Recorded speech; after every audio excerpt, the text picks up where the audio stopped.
This week brings a rare moment for U.S. job data as the employment report will be released on a holiday. The consensus is that the U.S. created 235,000 jobs in March, and the unemployment rate remained at a historically low level of 3.5%. The numbers will be released on Friday, marking a whole year of payroll reports since the Federal Reserve raised interest rates last March.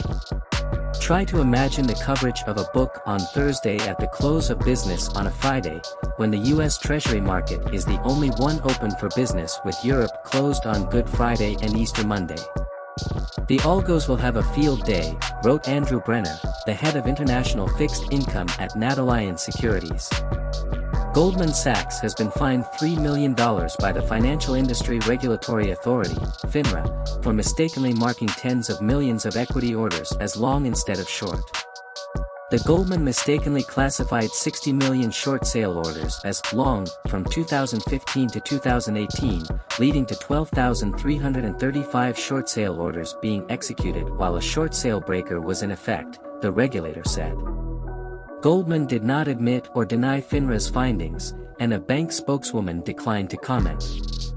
The $3 million will be divided among FINRA and several stock exchanges. Jane Street Group, Tower Research Capital, and Radix Trading are the three unidentified trading firms cited as VIP clients of Binance in the U.S. Commodity Futures Trading Commission's lawsuit against the cryptocurrency exchange, according to people familiar with the matter.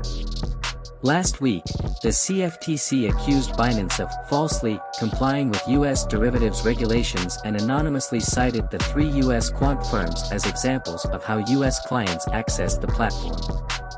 The regulator did not accuse them of any wrongdoing. Up next, at 8:30 a.m. New York time, we'll get initial jobless claims data along with Canadian unemployment numbers for March. St. Louis Fed President James Bullard will discuss U.S. economic prospects and monetary policy at an event at 10 a.m. The U.S. will sell $60 billion in 4-week notes and $50 billion in 8-week bills at 11:30 a.m. Baker Hughes will release U.S. rig count data at 1 p.m. Earnings include Constellation Brands and Levi Strauss. Cautious markets, S&P 500 and NASDAQ 100 futures contracts fell from 5:37 a.m. The Bloomberg Dollar Index rose towards the day's highs, pressuring most Group of 10 currencies. Treasury yields fell across the curve, reflecting moves in global bond markets. Oil and gold fell, and Bitcoin dropped for the second consecutive day. Finally, here's Joe's interest this morning. Earlier this week, the DOJ charged the founder of a startup who was once named to Forbes' 30 Under 30 list.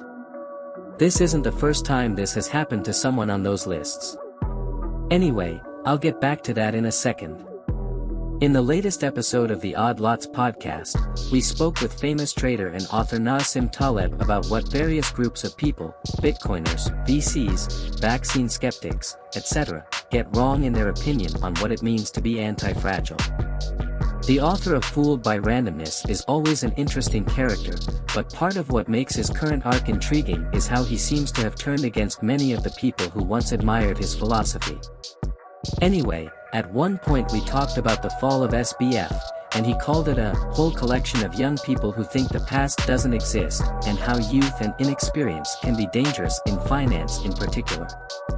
When I was a trader in my 20s, I picked up. This week's U.S. job report is highly anticipated as it falls on a holiday. The consensus is that 235,000 jobs were created in March, and the unemployment rate remained low at 3.5%. The report will be released on Friday, marking 1 year since the Federal Reserve last raised interest rates. Goldman Sachs has been fined $3 million by FINRA for mistakenly marking tens of millions of equity orders as long instead of short. Jane Street Group, Tower Research Capital, and Radix Trading are the three unidentified trading firms cited as VIP clients of Binance in the U.S. Commodity Futures Trading Commission's lawsuit against the cryptocurrency exchange. Today's events include initial jobless claims data, St. Louis Fed President James Bullard discussing U.S. economic prospects and monetary policy, and earnings reports from Constellation Brands and Levi Strauss. Markets are cautious with S&P 500 and Nasdaq 100 futures contracts falling and the Bloomberg Dollar Index rising. Treasury yields fell, while oil, gold, and Bitcoin all dropped. In other news, the founder of a startup, who was once named to Forbes' 30 Under 30 list, has been charged by the DOJ. The latest episode of the Odd Lots podcast features Nassim Taleb discussing anti-fragility and the fall of SBF.